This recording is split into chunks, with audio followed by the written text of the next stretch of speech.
Now, I don't know about you, but it's always tremendously satisfying to see actors well and truly one-up themselves with a performance that outshines everything else they've done in their career up to that point, which is no small feat, obviously, as these actors may have recently discovered. I'm Ewan, you're watching Whatculture, and here are a few actors from recent movies who just gave their best performance ever. Starting off, we have Dwayne Johnson, the Smashing Machine. Though many joked that Dwayne "The Rock" Johnson couldn't not give a career-topping performance in Benny Safdie's new sports drama The Smashing Machine, considering how few genuinely dramatic roles he's taken to date, he still delivered a turn many didn't believe him capable of. As the embattled MMA fighter Mark Kerr, Johnson literally and figuratively transforms himself, donning makeup and prosthetics to shed his popular countenance while immersing himself in a character who pinballs from quiet reserve to explosive rage throughout the film's runtime. It's Johnson like we've never seen him before, playing an extremely vulnerable and challenging character who isn't necessarily one audiences can easily connect or sympathize with. The actor has been widely lauded for his work here, enough that some believe he could even land himself an Oscar nom for Best Actor come the new year. But even if he doesn't, it provides firm proof that he has far more to offer than generic action hero roles and swiftly forgotten blockbusters like, Black Adam. Sorry for bringing that up again, Dwayne, you know I love you. This won't be a one-off attempt to be taken seriously either, as Johnson is already set to star in a new Hawaii-set crime thriller to be directed by Martin Scorsese. What a timeline we're in right now. Next up, Mark Hamill, The Life of Chuck.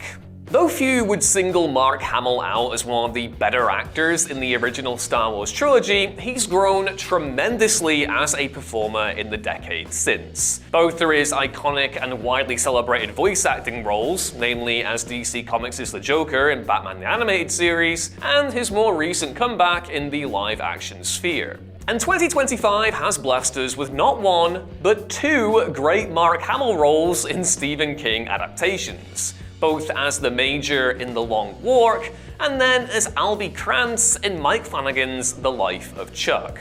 Hamill appears in flashbacks as a younger Chuck's grandfather, and in addition to being scarcely recognizable, brings a delightfully paternal warmth to a flawed but highly likable character. For while Albie isn't always easy for Chuck to be around, he ultimately means well, and Hamill elucidates that quite perfectly in the film.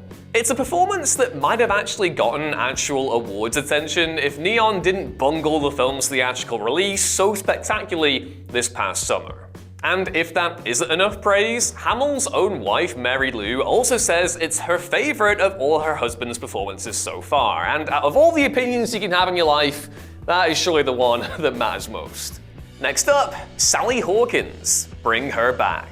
Sally Hawkins is a phenomenal actress with a bevy of outstanding performances to her name, most prominently in Happy Go Lucky, Blue Jasmine, and The Shape of Water, the latter two earning her, of course, Oscar nominations. And while Hawkins almost certainly won't be nominated for her performance in Danny and Michael Philippou's savage horror Bring Her Back, she'd absolutely be worthy of not just a nod, but an outright win if we're being honest. As Laura, a grieving mother whose despair pushes her to enact a ritual to resurrect her dead daughter, Hawkins is hypnotically frightening, operating in a register we've never really seen from her before.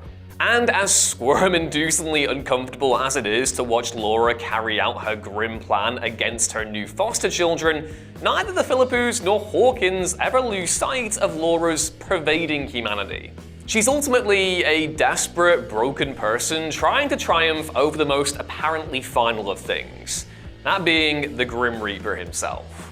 In a just world, Hawkins would end up a Best Actress Oscar nominee next year, but given the Academy's overarching bias against the genre, save for occasional exceptions like last year's The Substance, it's probably definitely not happening. On the way, Sean Penn, one battle after another. As, Insufferable as many may find the man's public persona, Sean Penn is still one hell of an actor, as he's proven in a widely celebrated body of work, culminating into Best Actor Oscars for Mystic River and Milk. And there's a good chance that Penn walks away with a Best Supporting Actor Oscar for his phenomenal work in Paul Thomas Anderson's new epic, One Battle After Another, which is definitely one of the best films of the year so far. Penn is simply magnificent as the film's unforgettable villain, Colonel Stephen J. Lockjaw, an extremely pathetic man with a terminal case of cognitive dissonance. Penn makes all the right choices here, making Lockjaw a villain by turns terrifying and pitifully desperate, yet never crossing over into full-on caricature. From the man's cardboard stiff walk to his errant facial tics, every second he's on screen exudes pure, distilled unease, and really brings the movie together.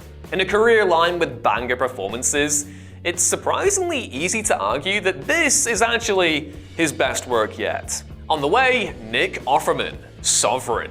Nick Offerman is, of course, best known for playing Ron Swanson on Parks and Recreation, but he's also proven his considerable dramatic range elsewhere, particularly on TV series Pam and Tommy and The Last of Us, even winning an Emmy for the latter. But Offerman actually delivered his finest work to date in a relatively low-key crime thriller you may well have not even heard of, Christian Swiegel's terrific Sovereign. In this based on true events film, Offerman plays Jerry Kane, a man who identifies as a sovereign citizen, an anti-government activist who refuses to recognize the laws of the federal government, believing himself and his son Joe, played by Jacob Tremblay, to exist outside of that system.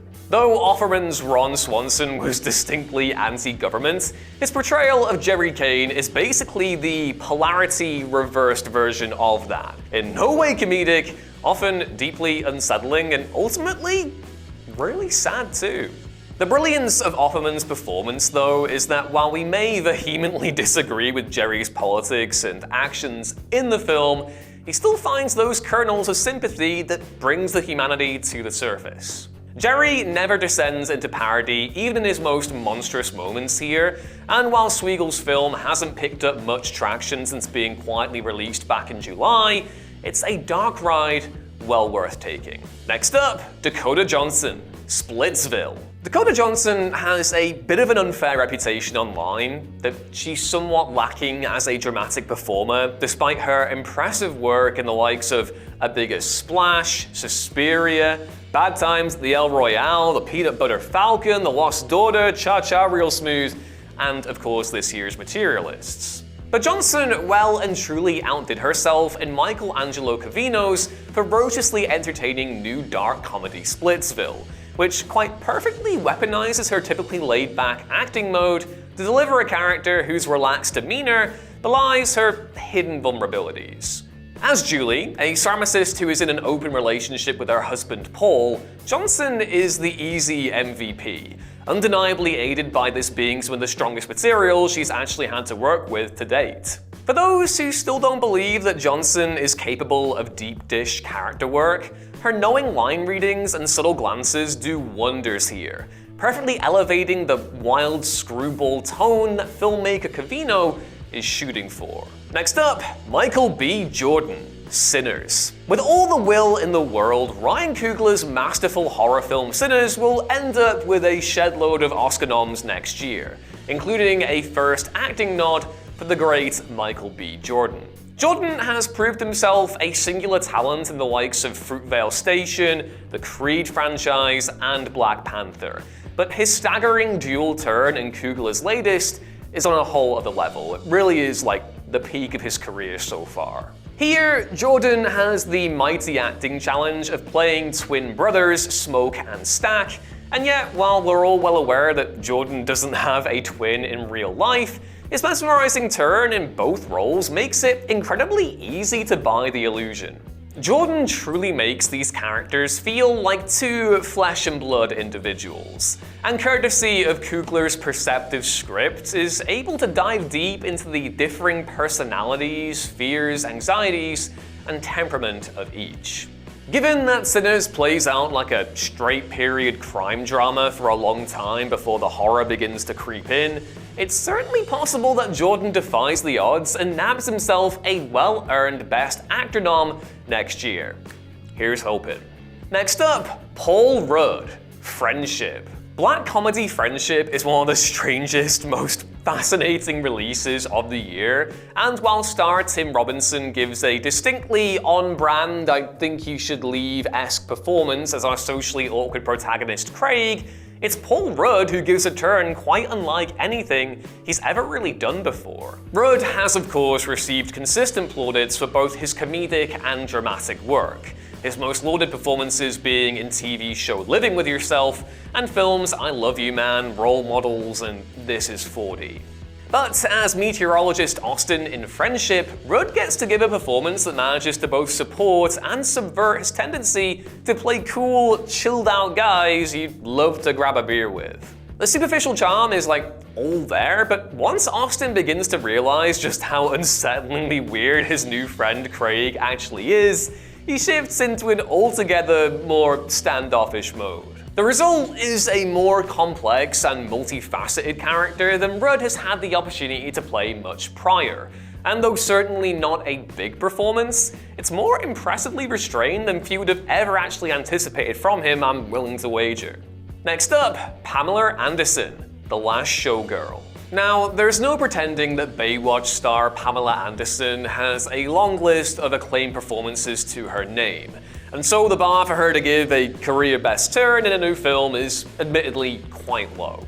But Anderson certainly didn't do the bare minimum to clear said bar in The Last Showgirl, an affecting drama in which Anderson portrays Shelley, a middle-aged Vegas showgirl facing the closure of the act she spent decades working for. Anderson sheds her iconic bombshell visage for a dramatically raw performance few could have ever expected from her, especially at this stage in her life and career. It's bravely unvarnished, vulnerable work where Anderson shapes Shelley into a likable but deeply troubled character, and has an undeniable self-reflexive quality given Anderson's own struggles to be taken seriously as her career has progressed. Though it didn't lead to an Oscar nom for Anderson, she did score Best Actress noms at both the Golden Globes and the Screen Actors Guild Awards, in turn opening the door for her to pursue further dramatic work, which I really hope she does.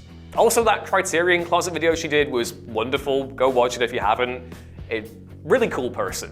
Next up, Orlando Bloom, Deep Cover. Orlando Bloom was one of the hottest rising actors of the early 2000s, courtesy of his starring roles in the Lord of the Rings and Pirates of the Caribbean franchises, though it's also fair to say that major acclaim for his performances was elusive in the years that followed. And so, what a delight it was for Bloom to come totally out of nowhere with a ridiculously fun turn in the new action comedy Deep Cover, not to be confused with Bill Duke's masterpiece of the same name, which came out like 3 decades earlier and you definitely should watch if you haven't already. Slight tangent over.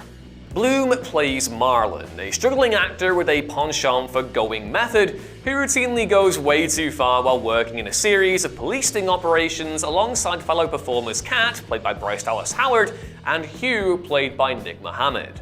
It's a deliciously self-deprecating feat of acting from Bloom, which gleefully satirizes self-involved acting and, in turn, delivers a gut-bustingly funny performance few likely believed he actually had in him. Bloom steals just about every scene he's in here, leaving many hopeful that he'll pursue more pure comedy roles in the future.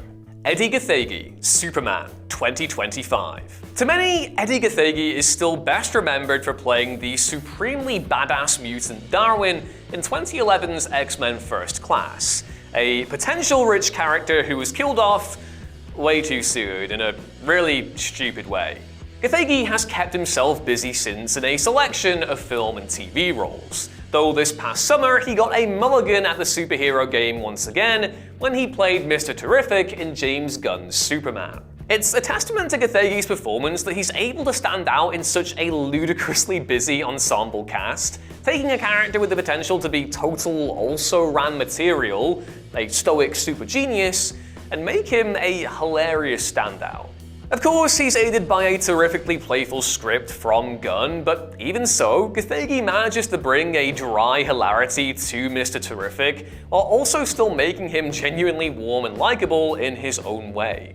It's a trickier balance to pull off than it looks, and yet he makes it seem totally effortless.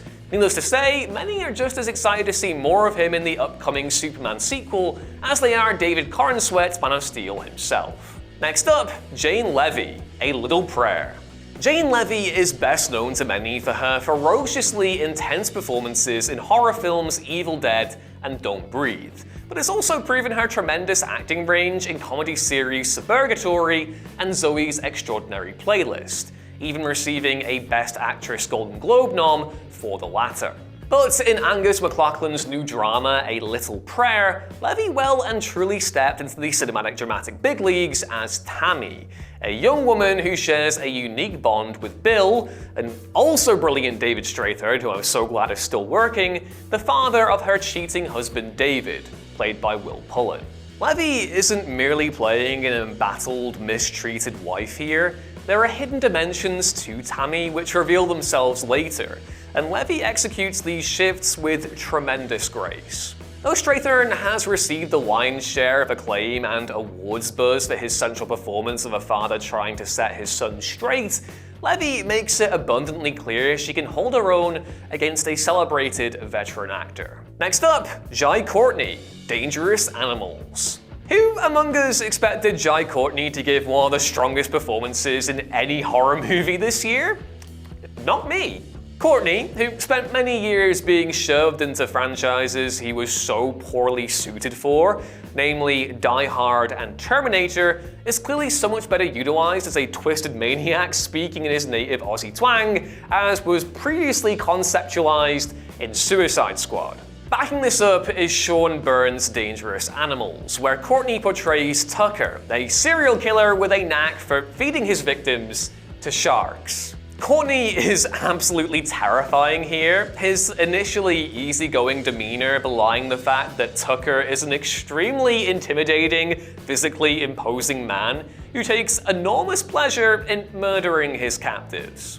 Courtney is clearly having a blast and significantly elevates the overall experience, making Tucker a tough-to-shake psychopath and by far the strongest character he's portrayed in his career.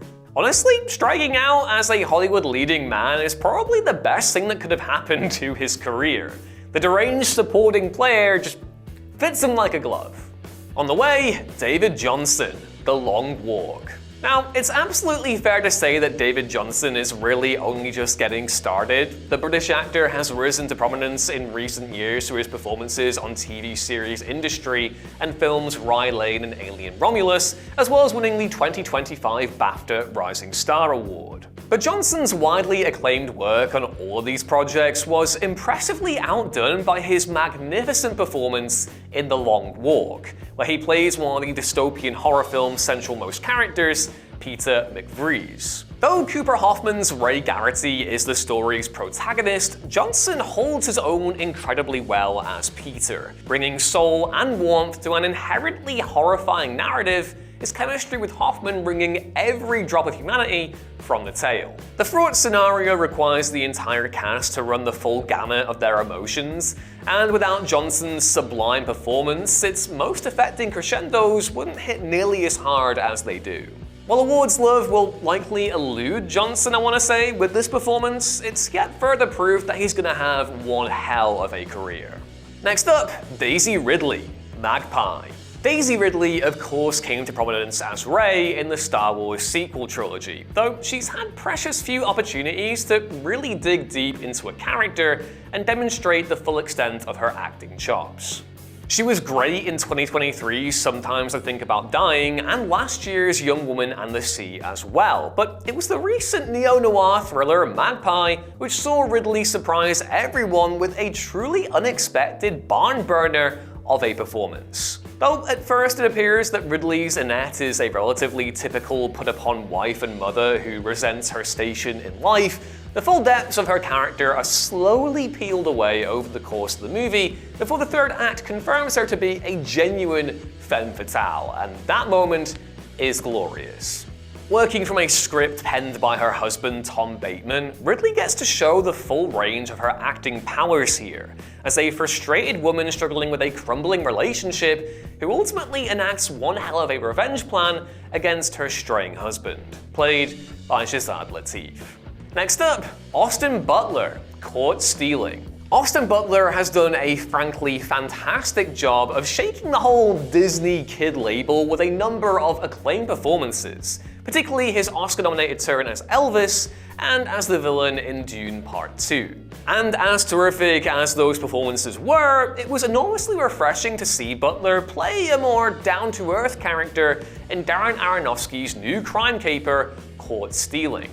What's most surprising about Butler's protagonist Hank Thompson is that he's far from the main character you'd probably expect a hot young actor like Butler to actually play. Far from a particularly brave or forthright hero, Hank is a strung-out alcoholic who regularly gets his ass kicked, all while trying to avoid conflict wherever possible. As a result, Aronofsky's film gives Butler the floor to play a very different type of character. And while he did a fantastic job approximating the spirit of Elvis in Baz Luhrmann's Biopic, his work here, playing an honest-to-God human being rather than an over-the-top icon or bad guy, is arguably more interesting and impressive. On the way, Judy Greer, Eric Larue.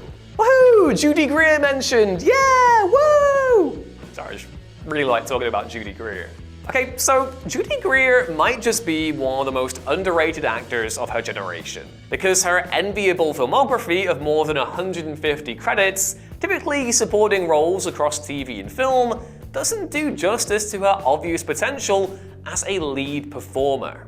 But Greer was cast as the central character in Michael Shannon's recent directorial debut, Eric Larue, where she plays Janice, a mother whose teen son killed 3 classmates in a school shooting.